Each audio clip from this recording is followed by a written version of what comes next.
আসসালামু আলাইকুম রহমতুল্লাহি ওয়া বারাকাতুহু। আলহামদুলিল্লাহ, দেশের আলোচিত আন্নাবিল ইন্টারন্যাশনাল মাদ্রাসায় আলহামদুলিল্লাহ এই মুহূর্তে অবস্থান করছেন প্রখ্যাত ওয়াইস মুফাসসির কোরআন বাইজিদপুরের। আল্লাহ পাকের শুকর লাকাল হামদু ওয়া লাকাশ শুকুর। পরিবেশটা অনেক ভালো লাগলো দেখা, মনোমুগ্ধকর একটা পরিবেশ। যে কোনো বদ্ধ ফ্যামিলি ছাড়া এখানে করতে পারে। আল্লাহ তাআলা নিশ্চিন্তে।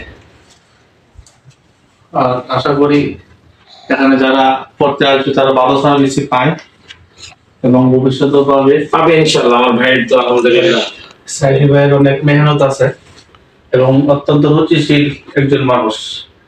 সবচেয়ে বড় কথা আন্তরিক মানুষ, মিশুক, অল্প সময় মানুষকে আপন করে নিতে পারে। সুবহানাল্লাহ। এটা আমি এখন বুঝে ফেললাম। আমি এখন আফসোস করতেছি আর আগে কেন ভাইয়ের সাথে দেখা মোলাকাত হলো না। মোলাকাত ছিল না। এটা কি আমার একটা ব্যর্থতাই বলতে পারি আর কি আমার জীবনের। না, ব্যর্থতা না। ঠিক আছে।